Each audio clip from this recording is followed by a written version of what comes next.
La promesse de la vie parfaite. L'enseignement de la vie parfaite affirme que le principal rôle de Dieu est de satisfaire vos désirs personnels, en garantissant la santé, la richesse et le confort si vous avez simplement assez de foi. Il le présente comme une sorte de génie céleste, existant pour financer vos rêves et vous protéger des difficultés. Ce message contredit directement les Écritures. Jésus n'a jamais promis une existence facile et prospère. Au contraire, il a dit « Si quelqu'un veut venir après moi, qu'il renonce à lui-même et qu'il prenne sa croix chaque jour. » Luc 9, verset 23. La voie étroite qu'il décrit est marquée par les épreuves et l'opposition, non par un succès ininterrompu. Les serviteurs les plus fidèles de la Bible en sont la preuve. Jésus était pauvre et a été crucifié. Paul a été battu, emprisonné et souvent affamé. Jean a été exilé. Aucun n'a connu confort constant. Pourtant, tous ont marché étroitement avec Dieu. L'enseignement de la prospérité nuit aux croyants en suggérant que maladie ou difficulté signifie manque de foi. En réalité, de nombreux chrétiens sincères ont prié avec ferveur et ont enduré épreuves, tout comme Jésus à Gethsémanée, se soumettant à la volonté du Père même qu'en signifiait souffrir. Dieu bénit, guérit et pourvoit. Mais il le fait selon ses desseins, et non comme une garantie. La véritable mesure de la foi, c'est de lui faire confiance, que la réponse soit oui ou non. Dieu n'est qu'amour. Cet enseignement se concentre exclusivement sur l'amour de Dieu, tout en ignorant sa justice, sa sainteté et son jugement. C'est attirant parce que cela semble valorisant et non conflictuel, mais cela crée une image déformée de Dieu.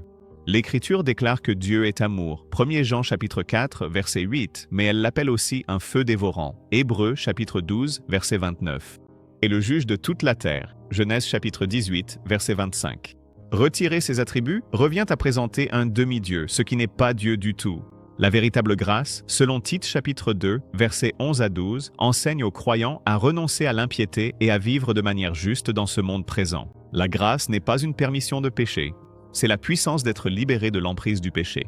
Lorsque les églises refusent de prêcher sur la repentance, la sainteté ou la réalité du jugement, elles laissent aux gens une fausse assurance qu'ils peuvent rester dans le péché et être tout de même en règle avec Dieu. Jésus lui-même a enseigné que tous ceux qu'il appelle Seigneur n'entreront pas dans le royaume des cieux, mais seulement ceux qui font la volonté du Père. Matthieu chapitre 7, verset 21.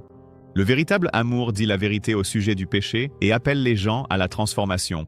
Tout message qui omet cela laisse les auditeurs non préparés face à Dieu, qui un jour jugera chaque personne selon sa justice. Des règles supplémentaires.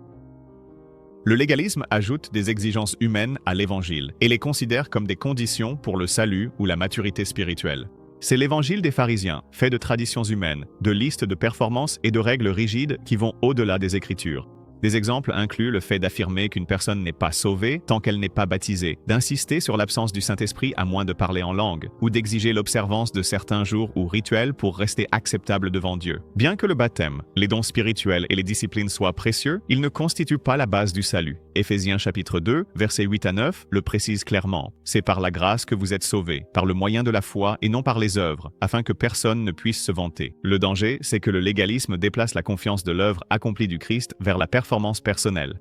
Cela peut engendrer de l'orgueil chez ceux qui respectent les règles et de la condamnation pour ceux qui ne les respectent pas. Jésus a averti dans Matthieu chapitre 15, versets 6 à 9, que les traditions peuvent annuler la parole de Dieu, remplaçant la véritable obéissance par un rituel vide. Le brigand sur la croix prouve que le salut vient de la repentance et de la foi seule. Aucun rituel, aucun registre de bonnes œuvres. Les bonnes œuvres sont le fruit du salut, non son fondement. Ajouter des exigences à l'évangile fait qu'il n'est plus l'évangile du tout, mais un système humain qui ne peut pas sauver. Le déni de la pleine divinité ou humanité du Christ. Certaines fausses doctrines réduisent Jésus à un simple prophète, un enseignant moral ou un être créé, tandis que d'autres prétendent qu'il n'a fait qu'apparaître comme un homme. Les deux nient des vérités essentielles sur sa nature. L'Écriture présente Jésus comme pleinement Dieu et pleinement homme. Jean chapitre 1, verset 1 dit « Au commencement était la parole, et la parole était avec Dieu, et la parole était Dieu. » Le verset 14 ajoute « Et la parole a été faite chair, et elle a habité parmi nous. » Colossiens chapitre 2 verset 9 affirme que « En Christ habite corporellement toute la plénitude de la divinité. » Nier sa divinité le prive de l'autorité et du pouvoir de sauver, puisque seul Dieu peut porter la pleine pénalité du péché. Nier son humanité efface sa capacité à être notre substitut, puisque le sacrifice pour le péché devait être humain. Hébreux chapitre 2, versets 14 à 17 explique qu'il est devenu comme nous en tout point afin de faire l'expiation pour nos péchés. Les apôtres ont mis en garde contre les enseignements qui déforment qui est Jésus. 1 Jean 4, versets 2 à 3 déclare que quiconque ne confesse pas Jésus-Christ venu en chair n'est pas de Dieu. Suivre un Christ qui est moins que pleinement divin et pleinement humain, c'est suivre un faux Christ qui ne peut pas sauver. Le rejet de l'autorité et de la suffisance des Écritures, Un autre enseignement dangereux sape la Bible en plaçant d'autres sources, des visions personnelles, des traditions d'Église, des tendances culturelles au même niveau ou au-dessus d'elles. Lorsque l'Écriture est considérée comme incomplète, dépassée ou secondaire, la norme ultime de vérité du croyant passe de la parole de Dieu à l'opinion humaine. Cela rend l'Église vulnérable à la tromperie. 2 Timothée 3,16 à 17 enseigne que toute écriture est inspirée de Dieu et utile pour enseigner, pour convaincre, pour corriger et pour instruire dans la justice, afin d'équiper les croyants pour toute bonne œuvre. La Bible n'est pas simplement une ressource parmi d'autres, elle est le fondement donné par Dieu pour la foi et la pratique. Jésus lui-même a confirmé l'autorité de l'Ancien Testament, répétant à plusieurs reprises « Il est écrit ». Pour confronter le mensonge et la tentation. Lorsque tout enseignement, révélation ou tradition contredit ou ajoute à la parole de Dieu, il doit être rejeté. Proverbe chapitre 30, versets 5 à 6 avertit « Toute parole de Dieu est éprouvée. N'ajoute rien à ces paroles, de peur qu'ils ne te reprennent et que tu ne sois reconnu menteur. » La suffisance des Écritures signifie qu'elles contiennent tout ce qui est nécessaire pour le salut, une vie pieuse et le discernement. La confiance totale en elle protège l'Église d'être influencée par des inventions humaines et maintient le Christ, et non la culture, au centre. L'universalisme enseigne que l'amour de Dieu garantit que chaque personne sera finalement sauvée, indépendamment de la repentance ou de la foi en Christ. Cette idée séduit la compassion humaine, mais contredit directement les propres paroles de Jésus. Dans Matthieu 7, versets 13 à 14, il dit que le chemin qui mène à la vie est étroit et que peu le trouvent. Jean 3, verset 18, avertit que ceux qui ne croient pas sont déjà condamnés, et Matthieu 25, verset 46, parle d'un châtiment éternel pour les injustes. Acte 4, verset 12, déclare « Il n'y a de salut en aucun autre, car il n'y a sous le ciel aucun autre nom donné aux hommes, par lequel nous devions être sauvés. » L'universalisme supprime la nécessité de la croix et l'urgence de l'Évangile. Si tout le monde est sauvé quoi qu'il arrive, alors la mort sacrificielle du Christ devient inutile et l'évangélisation perd tout son sens. L'Écriture enseigne constamment que la vie éternelle n'est accordée qu'à ceux qui se repentent et croient à l'Évangile. Marc chapitre 1 verset 15, Romains chapitre 3 verset 25, chapitre 10 verset 9 à 10. Rejeter cette vérité laisse les gens sous une fausse assurance qu'ils sont en sécurité alors qu'ils ne le sont pas. L'amour de Dieu est réel, mais il agit en parfaite harmonie avec sa sainteté et sa justice. Ceux qui rejettent le salut du Christ feront face au jugement dont il a averti à plusieurs reprises. En rejetant la loi morale de Dieu, l'antinomisme détourne la grâce en une permission de vivre sans contrainte morale. Il affirme que l'obéissance aux commandements de Dieu est inutile, puisque le salut est par la grâce. Cette déformation est aussi dangereuse que le légalisme car elle nie la puissance transformatrice de l'Évangile. Jude, verset 4, met en garde contre ceux qui transforment la grâce de notre Dieu en un permis d'immoralité et renient Jésus par leur comportement. Alors que les chrétiens sont libérés de la loi comme moyen d'obtenir le salut, ils ne sont pas libérés de l'appel de Dieu à la sainteté. Jésus a dit « Si vous m'aimez, gardez mes commandements ». Jean 14, verset 15.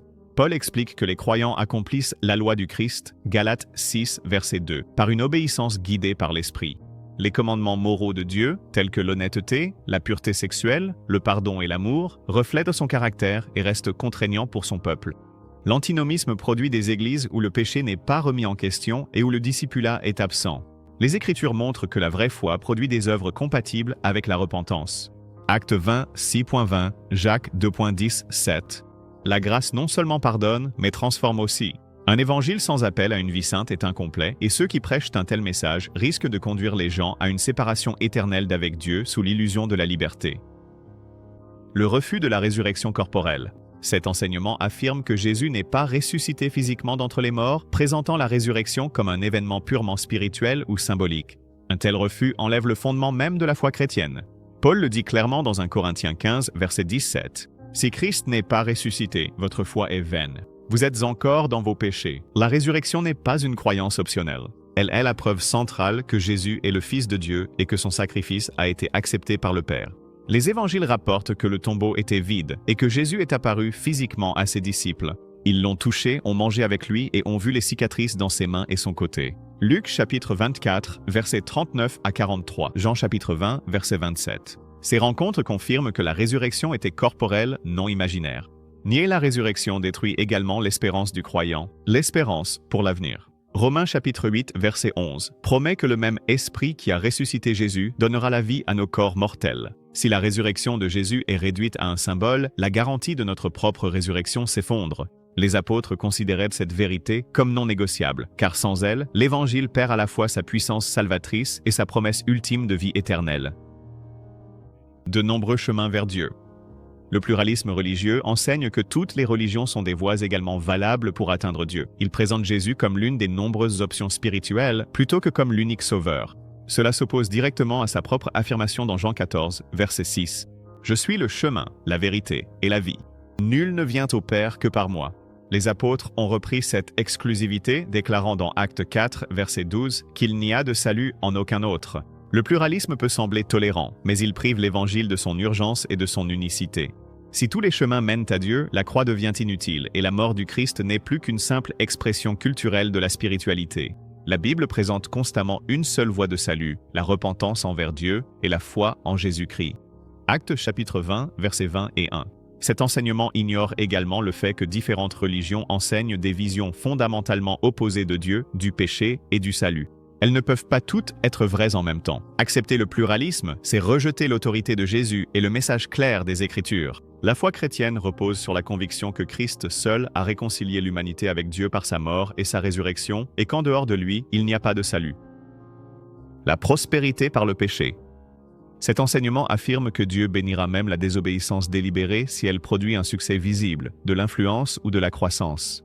On le retrouve souvent dans des ministères ou des vies personnelles où la cupidité, la malhonnêteté ou le compromis moral sont excusés comme stratégiques pour atteindre un objectif plus grand. En pratique, cela considère les méthodes pécheresses comme acceptables si elles semblent faire avancer l'œuvre de Dieu. Les Écritures sont claires, la bénédiction de Dieu ne vient jamais par le péché. Proverbe 28, verset 13 dit « Celui qui cache ses fautes ne prospère pas, mais celui qui les avoue et les délaisse obtient miséricorde. » Le psaume 1 décrit la personne bénie comme celle qui ne marche pas selon le conseil des méchants. Jacques 4, verset 4, avertit que l'amitié du monde est inimitié contre Dieu, rendant le compromis spirituellement dangereux. Lorsque le péché est justifié au nom des résultats, le message devient que la fin justifie les moyens, plus importants que les commandements de Dieu. Cela s'oppose directement à l'exemple de Jésus, qui a refusé l'offre de Satan de recevoir les royaumes terrestres en échange de l'adoration. L'obéissance compte autant que le résultat. La véritable bénédiction découle de la fidélité à la parole de Dieu, même si le chemin est plus lent ou plus difficile, car cela s'aligne avec sa sainteté et ses desseins éternels. Le salut basé sur les œuvres enseigne que l'on peut mériter la vie éternelle par de bonnes actions, des rituels religieux ou des efforts moraux, sans s'appuyer pleinement sur le sacrifice du Christ. Bien que cela puisse encourager une moralité extérieure, cela contredit la vérité centrale de l'Évangile selon laquelle le salut est un don de la grâce. Romains 3,20 déclare « Par les œuvres de la loi, aucun être humain ne sera justifié devant lui. » Éphésiens 2:8 à 9 souligne que nous sommes sauvés par la grâce, au moyen de la foi, et non par les œuvres, afin que personne ne puisse se vanter. Cet enseignement est dangereux car il déplace la confiance de Jésus vers l'effort personnel. Cela peut engendrer de l'orgueil chez ceux qui pensent avoir fait assez et du désespoir chez ceux qui réalisent qu'ils n'y arriveront pas. La Bible enseigne que même nos meilleures œuvres sont entachées par le péché, comme le dit Ésaïe chapitre 64 verset 6, et ne peuvent pas satisfaire à la norme parfaite de Dieu. Les bonnes œuvres ont bien une place dans la vie chrétienne, mais comme preuve du salut, et non comme moyen de l'obtenir. Jacques chapitre 2 verset 17 explique que la foi sans les œuvres est morte, ce qui signifie qu'une foi authentique produit l'obéissance. L'ordre a son importance. Nous sommes sauvés par la foi seule, et cette foi produira des œuvres. Inverser cet ordre détruit l'Évangile et amène les gens à se confier en eux-mêmes plutôt qu'en Christ. Le refus du retour du Christ et du jugement final. Certains enseignements rejettent ou réinterprètent la seconde venue de Jésus, affirmant qu'elle est purement symbolique ou que le monde s'améliorera progressivement jusqu'à ce que le royaume de Dieu soit pleinement réalisé sans son retour personnel. D'autres minimisent ou nient la réalité du jugement final, présentant Dieu comme quelqu'un qui n'exerce jamais la justice contre le péché. L'Écriture parle clairement de ces événements. Acte 1:11 rapporte la promesse de l'ange selon laquelle Jésus reviendra de la même manière que vous l'avez vu monter au ciel. 2 Pierre 3:3 à 4 avertit que des moqueurs mettront en doute sa venue, mais affirme que le jour du Seigneur arrivera de façon inattendue. Apocalypse 10:9-11 à 16 décrit son retour comme un événement visible et décisif au cours duquel il juge et fait la guerre avec justice. Nier le retour du Christ enlève l'urgence de se préparer et de mener une vie sainte. Jésus a dit à ses disciples de veiller car ils ne connaissent ni le jour ni l'heure de sa venue. Matthieu 24, versets 42 à 44. Ignorer le jugement final revient à négliger des passages comme Hébreux 9, verset 27, qui dit qu'il est réservé à l'homme de mourir une seule fois, après quoi vient le jugement. La promesse du retour du Christ et la réalité du jugement sont des moteurs essentiels pour persévérer, obéir et proclamer l'Évangile jusqu'à son retour. Et si les pensées même que vous croyez être les vôtres avaient en réalité été implantées par quelqu'un d'autre? Les tactiques les plus dangereuses de l'ennemi sont celles dont vous ne vous rendez même pas compte. Regardez chaque stratégie mortelle que Satan utilise contre vous expliquée en détail, pour découvrir comment il agit et comment riposter. Ne manquez pas cela.